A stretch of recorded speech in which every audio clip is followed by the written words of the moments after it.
ರಾಜ್ಯದಲ್ಲಿ ಮುಂಗಾರು ಪೂರ್ವ ಮಳೆ ಕೃಷಿ ಚಟುವಟಿಕೆಗೆ ಈಗ ವೇಗ ಹೆಚ್ಚಾಗಿದೆ. ಮುಂಗಾರು ಹಂಗಾಮು ಶುರುವಾಗಿದ್ದು ಭೂಮಿ ಹದಕ್ಕೆ ಈಗ ಮುಂದಾಗಿದ್ದಾರೆ ರೈತರು. ಕರ್ನಾಟಕದಲ್ಲಿ 80.20 ಲಕ್ಷ ಹೆಕ್ಟೇರ್ನಲ್ಲಿ ವಿವಿಧ ಬೆಳೆಗಳ ಬಿತ್ತನೆ. ಈ ಬಾರಿ ಕಬ್ಬು, ಸೂರ್ಯಕಾಂತಿ, ಮೆಕ್ಕೆಜೋಳ, ಸೋಯಾಬೀನ್, ಹೆಸರುಬೇಳೆ ಬಿತ್ತನೆಗೆ ಹೆಚ್ಚಾಗುವ ನಿರೀಕ್ಷೆ ಇದೆ.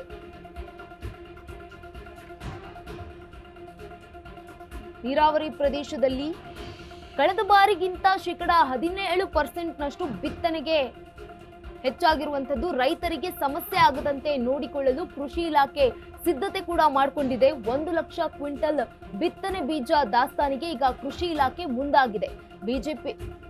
ಬೀಜಗಳ ಜೊತೆ ರಸಗೊಬ್ಬರ ಸಂಗ್ರಹಿಸ್ತಾ ಇರುವಂತದ್ದು. ಇತ್ತ ದೇಶೀಯ ಬಿತ್ತನೆ ಬೀಜಗಳತ್ತ ರೈತರು ಹೆಚ್ಚಾಗಿ ಒಲವನ್ನ ತೋರಿಸ್ತಾ ಇದ್ದಾರೆ. ದೇಶೀಯ ಬಿತ್ತನೆ ಬೀಜ ಮಾರಾಟ ಮಾಡದ ಇಲಾಖೆ ವಿವಿಧ ಕಂಪನಿಗಳ ಬೀಜಗಳ ಬಳಕೆಗೆ ರೈತರು ಹಿಂದೇಟು ಕೂಡ ಹಾಕ್ತಾ ಇದ್ದಾರೆ. ದೇಶೀಯ ಬೀಜಕ್ಕಾಗಿ ಊರೂರು ಅಲಿತಾ ಇದ್ದಾರೆ ರೈತರು.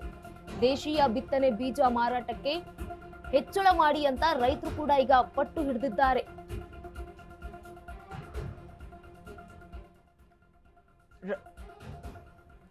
ಮುಂಗಾರು ಹಂಗಾಮು ಇದೀಗ ಶುರುವಾಗ್ತಾ ಇರುವಂತದ್ದು. ಭೂಮಿ ಹದಕ್ಕೆ ಮುಂದಾಗಿದ್ದಾರೆ ರೈತರು. ಕರ್ನಾಟಕದಲ್ಲಿ 80.20 ಲಕ್ಷ ಹೆಕ್ಟೇರ್ನಲ್ಲಿ ವಿವಿಧ ಬೆಳೆಗಳ ಬಿತ್ತನೆ ಹೆಚ್ಚಾಗಿರುವಂತದ್ದು. ಈ ಬಾರಿ ಕಬ್ಬು, ಸೂರ್ಯಕಾಂತಿ, ಮೆಕ್ಕೆಜೋಳ, ಶೇಂಗಾ, ರಾಗಿಯನ್ನ ಬೆಳೆಯುವ ನಿರೀಕ್ಷೆ ಇದೆ. ಹೆಚ್ಚಾಗುವ ಸಾಧ್ಯತೆ ಕೂಡ ಇದೆ. ನೀರಾವರಿ ಪ್ರದೇಶದಲ್ಲಿ ಈರುಳ್ಳಿ, ಕಬ್ಬು, ಹತ್ತಿ ಬಿತ್ತನೆಗೆ ಹೆಚ್ಚಳ ಸಾಧ್ಯತೆ.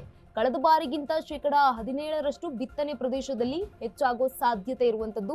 ರೈತರಿಗೆ ಸಮಸ್ಯೆ ಆಗದಂತೆ ಕೃಷಿ ಇಲಾಖೆ ಕೂಡ ಸಿದ್ಧತೆಯನ್ನ ಮಾಡಿಕೊಂಡಿದೆ.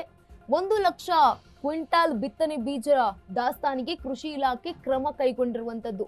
ಬೀಜಗಳ ಜೊತೆ ರಸಗೊಬ್ಬರ ಸಂಗ್ರಹಿಸ್ತಾ ಇದೆ ಕೃಷಿ ಇಲಾಖೆ. ಇತ್ತ ದೇಶೀಯ ಬೀಜಗಳತ್ತ ರೈತರು ಕೂಡ ಒಲವನ್ನ ತೋರಿಸ್ತಾ ಇದ್ದಾರೆ. ದೇಶಿ ಬಿತ್ತನೆ ಬೀಜ ಮಾರಾಟ ಮಾಡದ ಇಲಾಖೆ ವಿವಿಧ ಕಂಪನಿಗಳ ಬೀಜಗಳ ಬಳಕೆಗೆ ರೈತರು ಕೂಡ ಈಗ ಹಿಂದೇಟು ಹಾಕಿದ್ದಾರೆ.